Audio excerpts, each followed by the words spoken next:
प्यारे बच्चों, मैं हूं आपकी हिंदी शिक्षिका प्रीति। आप और हम बहुत भाग्यशाली हैं कि हम माउंट एनलाइटनमेंट इंटरनेशनल के प्रयोगात्मक और रचनात्मक मंच नोवा लर्न पर हिंदी के 5वें ग्रेड का पहला पाठ पढ़ रहे हैं।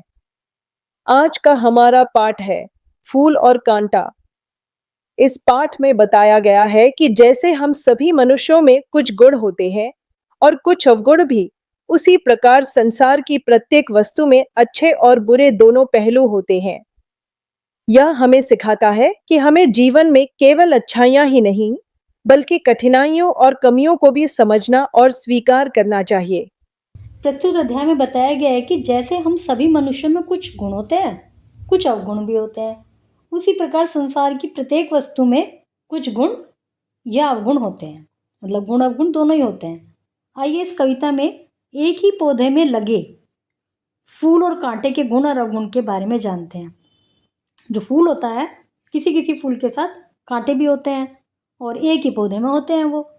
तो उनसे हमें क्या दिक्कतें होती हैं, क्या क्या उनका दोनों में विभिन्नता होती है, पढ़ते हैं। सबसे पहले आपसे एक प्रश्न है, आपको कौन सा फूल सबसे अधिक पसंद है और क्यों? लिखिए। है जन्म लेते जगह में एक ही पौधा उन्हें है पालता, रात में उन पर चमकता चांद भी एक ही सी चांदनी है डालता।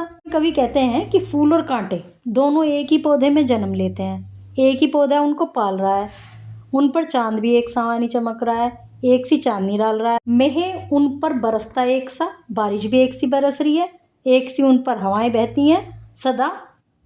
यही दिखाता है हमें ढंग उनके एक से होते नहीं, लेकिन फिर भी देखने में यह आता है कि सब कुछ एक सा मिलने के बाद भी उनके ढंग जो है, उनके तरीके जो है अलग अलग होते हैं। छेद कर कांटा किसी की उंगलियां फाड़ देता है किसी का वर वसंत, प्यार में डूबी तितलियों के पर कतर, भोर का है भेद देता शाम तन। जो फूल और कांटे में एक का तो क्या है, किसी की उंगली में चुभ जाता है, उसकी उंगली में एकदम खून निकल जाता है। और कभी कभी क्या होता है, कांटे में किसी का कपड़ा ही लग गया, वसन मतलब शरीर, वर माने वस्त्र, वो उनको फाड़ देता है किसी के वस्त्र को। और कभी कभी क्या होता है, तितलियां जो अपना झूमती हुई आती हैं फूलों का मधुर रस पीने के लिए, उनको एकदम चुभ जाता है कांटा।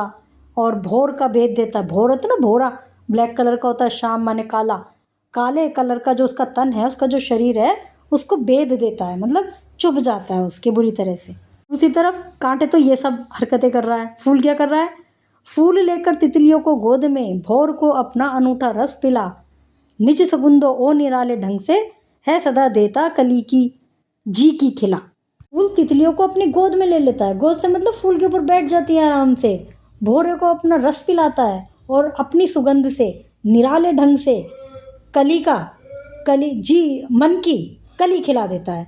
फूल बनने से पहले कली होती है ना, तो फूल की कली की बात नहीं चल रही, यहाँ पर मन की कली खिला देता है, मन को खुश कर देता है खटकता एक सभी की आंख में, दूसरा है सोहता सुर शीश पर, इस तरह कुल की बड़ाई काम दे जो किसी में हो बड़प्पन की कसर।